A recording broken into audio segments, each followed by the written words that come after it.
नमस्कार साथियों, स्वागत है आपका YouTube चैनल स्मार्ट पीसीएस में। और हम लोग पढ़ रहे थे आधुनिक भारत का इतिहास, और आज उसी में हम लोग देखेंगे भारत का विभाजन एवं स्वतंत्रता। यह आधुनिक भारत के इतिहास का अंतिम चैप्टर होगा, ठीक है। और इससे पहले हमने पढ़े थे अंतरिम सरकार का गठन। अगर आप लोगों ने पीछे वाली वीडियो नहीं देखा तो उसको भी देखें, और आप लोग क्रम से ये वीडियो देखिएगा तो ज़्यादा समझ में आएगा, ठीक है। प्लेलिस्ट में जाके आप क्रम से सभी वीडियो को देख सकते हैं। और हिस्ट्री में आप एक इम्पोर्टेंट सेक्शन जो होता है मॉडर्न हिस्ट्री ऑफ इंडिया, उसमें अच्छे स्कोर कर सकते हैं। और एक बात और, आप लोग इस चैनल को सब्सक्राइब नहीं किए हैं तो सब्सक्राइब कर दे, दोस्तों से शेयर कर दे, और लाइक करना बिल्कुल ना भूले। और जिससे आपको इस तरह के वीडियो जो आपके एग्जाम के लिए बहुत इंपॉर्टेंट है मिलते रहेंगे। तो आइए हम लोग शुरू करते हैं इस चैप्टर को। तो जब देखते हैं भारत स्वतंत्र हुआ था तो उस समय ब्रिटेन के पीएम को थे क्लीमेंट एटली थे, ठीक है। इनका कार्यकाल कब से था? 1945 से 1951 तक था। दूसरी वर्ल्ड वॉर जब खत्म हुआ था तो वहां चुनाव हुआ था ब्रिटेन में, ठीक है। और ये लेबर पार्टी से थे। तो इन्होंने बोले थे 20 फरवरी 1947 को बोले थे हाउस ऑफ कॉमन्स, जैसे यहाँ लोकसभा होता है मतलब, और एक होता है राज्यसभा। तो लोकसभा जैसे वहां है तो उसको बोलते हैं हाउस ऑफ कॉमन्स, और राज्यसभा जैसे उसे हाउस ऑफ लॉर्ड्स बोलते हैं, ठीक है। तो हाउस ऑफ कॉमन्स में ये घोषणा किए थे कि अंग्रेज 30 जून 1948 को भारत छोड़ देगा, मतलब हम लोग भारत छोड़ देंगे, क्लीमेंट एटली बोले थे। और ब्रिटिश सरकार भारत के विभाजन के लिए उत्तरदायी नहीं होगा, ये भी बात कौन बोले थे? क्लीमेंट एटली बोले थे। ये दोनों बात कौन बोले थे? क्लीमेंट एटली बोले थे। तो यहाँ तक आप लोग दोस्त ध्यान रखिएगा, ठीक है। उसके बाद देखते हैं लॉर्ड माउंटबेटन का आगमन होता है कब? 24 मार्च 1947 को ये भारत आए, और इनका स्वागत कौन किए थे? निवर्तमान लॉर्ड वेवेल ने किए थे। तो लॉर्ड माउंटबेटन ही बोले थे लॉर्ड माउंट वेवेल से कि जब तक हम आए नहीं तब तक आप भारत से वापस इंग्लैंड ना आए, क्योंकि उन्हें कुछ बात करना था भारत की स्थिति पे, कैसा स्थिति है, क्योंकि उन्हें मतलब सत्ता परिवर्तन करना था, इसलिए, ठीक है। और इससे पहले जितने भी वायसराय थे वो मतलब चले जाते थे लंदन, फिर दूसरा आते थे, ठीक है। लेकिन ये वेवेल फर्स्ट थे कि जो यहाँ भारत रहते हुए लॉर्ड माउंटबेटन आते हैं, तब उसको मतलब सभी बात बताते हैं भारत की स्थिति कैसी है, मतलब जगह जगह दंगे हो रहे थे, और एक अलग राष्ट्र के बाद मतलब बगैर कोई बात यहाँ बन ही नहीं सकती है, इसी बात यहाँ पे चल रही थी। तो वही वेवेल इनका स्वागत किए थे, क्योंकि वेवेल उस समय यहीं पे थे। 31 मार्च 1947 को गांधी जी से मुलाकात करते हैं, लेकिन पहले मुलाकात इनको जवाहरलाल नेहरू से होता है, क्योंकि जब लॉर्ड माउंटबेटन आए थे तो वहाँ पे नवाबली जो खली जो था बंगाल में, वहाँ पे दंगे हो रहे थे, वहाँ गांधी जी शांत कराने में लगे हुए थे। लेकिन फिर भी देखते हैं 31 मार्च 1947 को गांधी जी का मुलाकात होता है, किससे? माउंटबेटन से हुआ। तो उन्होंने सुझाव दिए, गांधी जी ने सुझाव दिए लॉर्ड माउंटबेटन से कि अंतरिम सरकार पूर्ण रूप से लीग के नेता मोहम्मद अली जिन्ना के हाथों में सौंप दी जाए, जिससे सांप्रदायिक दंगों को रोका जा सके। ये बात कौन बोले थे? गांधी जी बोले थे। किसको? मतलब माउंटबेटन को, ठीक है, जो वायसराय बन के भारत आए थे, ठीक है। और बंटवारे के विरोध में, और गांधी जी क्या बोले थे कि बंटवारे के विरोध में गांधी जी ने कहे थे अगर कांग्रेस बंटवारा करेगी तो इसे मेरी लाश के ऊपर से गुजरना पड़ेगा, ठीक है। जब तक मैं जिंदा हूं भारत के बंटवारे के लिए कभी राजी नहीं होऊंगा, और अगर मेरी बस चले तो कांग्रेस को भी इसे मंजूर करने से इजाजत नहीं दूंगा, यानी कि मना कर दूंगा कांग्रेस को भी, मतलब बंटवारा न करे, ठीक है। इस तरह की बात किए थे गांधी जी। तो दोस्तों इस कथन को जरूर आप लोग ध्यान रखिएगा, एक बार ये सीडीएस के एग्जाम में पूछा गया है कि ये कथन इनके द्वारा दिया गया था, ठीक है। तो इसीलिए हम लोग यहाँ पे मेंशन कर दिया था, ठीक है। इसे अच्छे तरह से ध्यान रखिएगा। और लॉर्ड माउंटबेटन 34th वायसराय थे भारत आने वाले, ठीक है, इसे भी ध्यान रखिएगा। और उसके बाद देखते हैं 3 जून 1947 को माउंटबेटन योजना आता है, जिसे बाल्कन प्लान भी कहते हैं और डिक्की बर्ड योजना भी कहते हैं। डिक्की बर्ड मतलब माउंटबेटन का बचपन का नाम था, इसलिए इसे डिक्की बर्ड योजना कहा जाता है।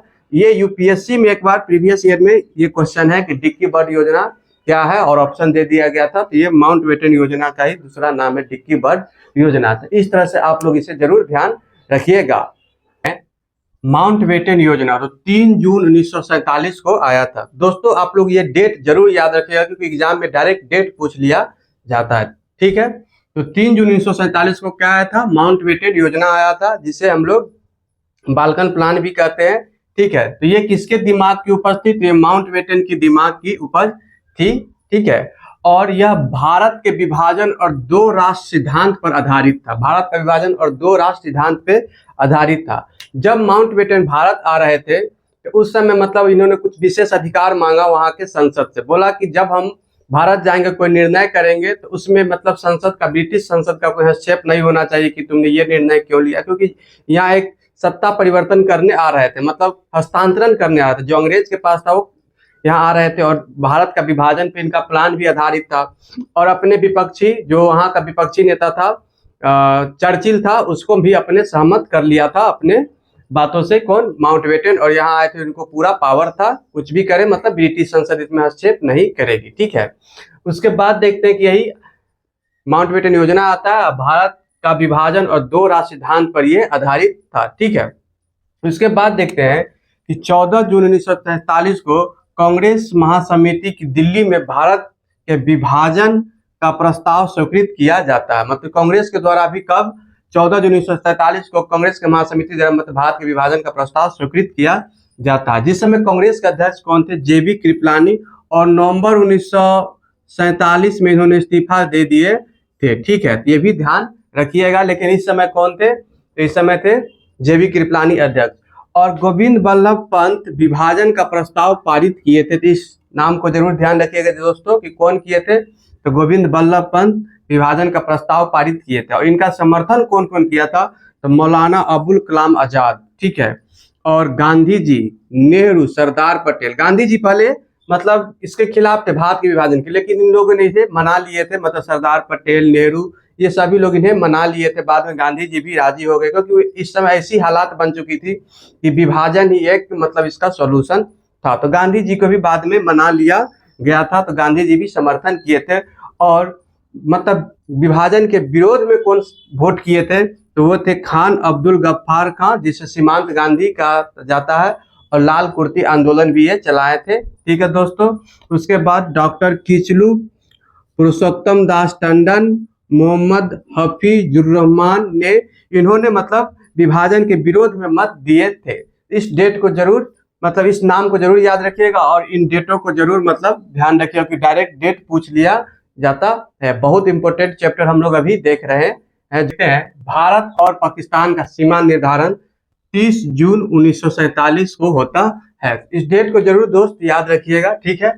उसके बाद देखते हैं कि इसके बाद भारत पाकिस्तान का सीमा निर्धारण के लिए दो आयोग बनाए जाते हैं। जो था एक पंजाब सीमा आयोग और दूसरा था बंगाल सीमा आयोग, ठीक है। इस दो आयोग की गठित किया जाता है और जिसके अध्यक्ष कौन बनते हैं? Cyril Radcliffe. देखते हो कि भारत पाकिस्तान के बीच जो सीमा है उसको रेडक्लिफ के नाम से जाना जाता है। तो इसी के नाम पे है रेडक्लिफ नाम, ठीक है। उसके बाद देखते हैं कि इसमें 4 मेंबर होंगे। प्रत्येक आयोग में 4-4 मेंबर होंगे। इसमें भी 4, इसमें भी 4, जिसमें 2 कांग्रेस का होगा और 2 मुस्लिम लीग का सदस्य होगा, ठीक है। और बंटवारा का आधार क्या था? तो मुस्लिम और गैर मुस्लिम मतलब लोग, ठीक है। मुस्लिम लोग और गैर मुस्लिम लोग, ये बंटवारा का आधार था। तो तभी उधर देखते हैं कि माउंटबेटन योजना के आधार पर 4 जुलाई 1947 को भारतीय स्वतंत्रता विधेयक ब्रिटिश पीएम कौन? क्लीमेंट एटली। ब्रिटिश पीएम कौन थे? क्लीमेंट एटली ने के द्वारा हाउस ऑफ कॉमन्स, जो वहां का लोकसभा, जैसे जो भारत में लोकसभा है उसी तरह वहां हाउस ऑफ कॉमन्स में पेश किया गया। मतलब क्या? भारतीय स्वतंत्रता विधेयक, ठीक है। यह 1947 कह सकते हैं, भारतीय स्वतंत्रता 1947 मतलब स्वतंत्रता विधेयक पेश किया गया, ठीक है, क्लीमेंट एटली के द्वारा, ठीक है, हाउस ऑफ कॉमन्स में। और 15 जुलाई 1947 को हाउस ऑफ कॉमन्स से पास कर दिया गया। 15 जुलाई को यहाँ से पास कर दिया गया हाउस ऑफ कॉमन्स से। और यहाँ जब पेश किया गया था 4 जुलाई को, उसके अगले दिन हाउस ऑफ लॉर्ड्स में भी पेश किया गया। हाउस ऑफ लॉर्ड्स में भी पेश किया गया, जो वहां का राज्यसभा जैसे है, ठीक है। उसका 16 जुलाई को यहाँ से भी पास कर दिया गया हाउस ऑफ लॉर्ड्स से भी, क्या चीज? भारतीय स्वतंत्रता विधेयक, ठीक है। और उसका 18 जुलाई 1947 को सम्राट के का भी हस्ताक्षर उस पर कर दिया गया। मतलब सम्राट हस्ताक्षर कर दिया, मतलब ये पूरा तरह से पारित हो गया। उसके बाद देखते हैं कि 18 जुलाई 1947 को जब सम्राट हस्ताक्षर करेंगे तो पारित हो ही गया। 18 जुलाई 1947 भारतीय स्वतंत्रता विधेयक ब्रिटिश संसद द्वारा पारित कर दिया गया। उसके बाद इंडिपेंडेंट एक्ट 1947 हम लोग देखते हैं, जब उसमें दो स्वतंत्र राज्य भारत और पाकिस्तान की बात की गई थी। तो देखते हैं उसके बाद भारत स्वतंत्रता अधिनियम 1947 जो ब्रिटिश संसद द्वारा पारित किया गया था। ठीक है, तो भारत और पाकिस्तान नामक दो डोमिनियन अधिराज्य की स्थापना के लिए 15 अगस्त 1947 की तिथि निर्धारण किया गया। किस चीज में? तो भारत स्वतंत्रता अधिनियम 1947 में किया गया। कब? 15 अगस्त 1947 की तिथि निर्धारण किया गया। तो आप लोग दोस्तों इस तिथि को जरूर ध्यान रखिएगा। और दोनों अधिराज्यों का अलग अलग गवर्नर जनरल होंगे, ये भी बात किया गया, जिसमें देखते हैं कि पाकिस्तान का गवर्नर जनरल बनते हैं कौन? मोहम्मद अली जिन्ना। और भारत का गवर्नर जनरल, मतलब इसे माउंटबेटन नहीं बोल रहे थे कि मुझे ही बनाइए, लेकिन जवाहरलाल नेहरू ने उन्हीं को बनाया था गवर्नर जनरल, लॉर्ड माउंटबेटन को ही। ठीक है, उसके बाद इसलिए कहा जाता है कि स्वतंत्र भारत के पहले गवर्नर जनरल कौन थे? तो लॉर्ड माउंटबेटन थे। और पहला इंडियन में कौन है? चक्रवर्ती राजगोपालाचारी। तो इसे ध्यान रखिएगा दोस्तों। उसके बाद अलग अलग संविधान सभा दोनों देशों का होगा, ये बात किया गया था। ब्रिटेन की संसद का नियंत्रण समाप्त कर दिया गया इस अधिनियम के तहत। ठीक है, भारत का सम्राट और भारत के लिए साम्राज्ञी का पदवी भी समाप्त कर दिया गया इसमें भारत स्वतंत्रता अधिनियम के तहत। भारत का मंत्री पद समाप्त किया गया, जो ब्रिटेन के संसद में होते थे उसको भी समाप्त कर दिया गया इसमें। और कॉमनवेल्थ राष्ट्र में शामिल होने की छूट दिया गया, मतलब मन है तो शामिल होइए या नहीं होइए, ठीक है, लेकिन भारत इसमें शामिल होता है। ठीक है, और देशी रियासत जिस पर जिधर चाहे उधर जा सकते, देशी रियासत स्वतंत्र था, वो चाहे तो किसी मतलब हिंदुस्तान के पक्ष में जाए या पाकिस्तान में जाए या स्वतंत्र रहे, ये बात किया गया था।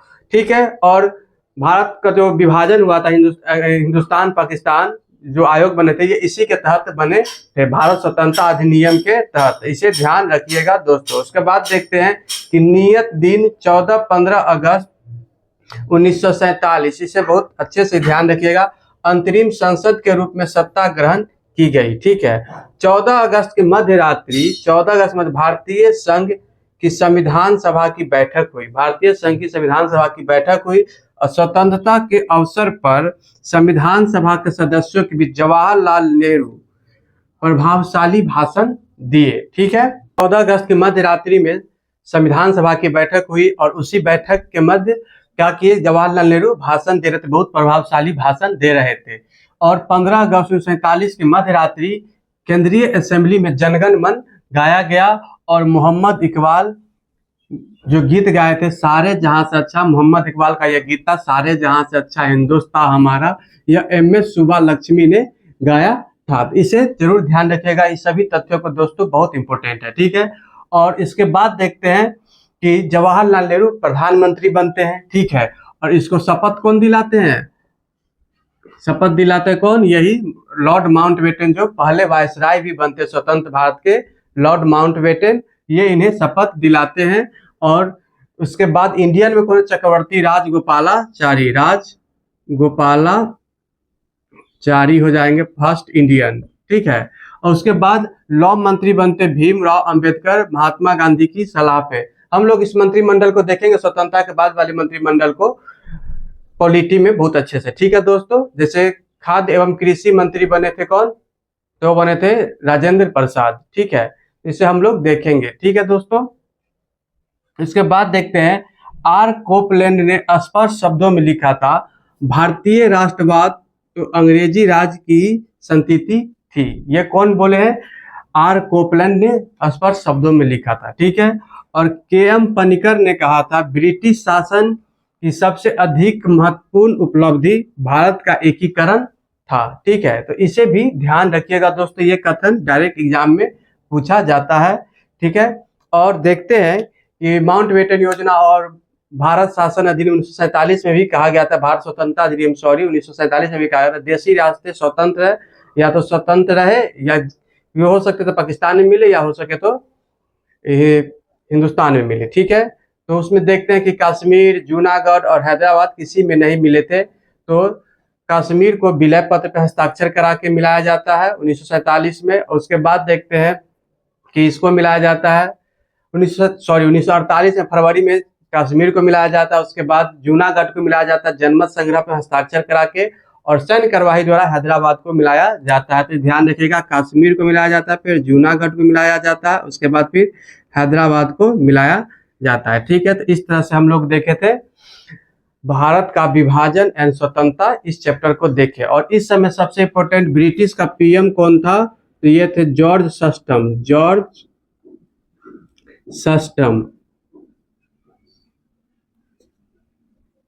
सस्टम इस समय पीएम थे। सम्राट थे कहाँ का, ब्रिटेन का सम्राट इस समय थे कौन, जॉर्ज सस्टम। तो इसे भी ध्यान रखिए क्योंकि ये भी एग्जाम में पूछा जाता है, जॉर्ज सस्टम। इस तरह से हम लोगों ने इस चैप्टर को देखा। आशा करते हैं आप लोग को ये चैप्टर बहुत अच्छे से समझ में आया होगा। तो हम लोग इस तरह से अपने देश की आज़ादी को भी पढ़ लिए। तो मिलते हैं नेक्स्ट वीडियो में, और आप कोशिश करेंगे हम पॉलिटी शुरू करने का। ठीक है दोस्तों, तो भारत माता की जय, जय हिंद।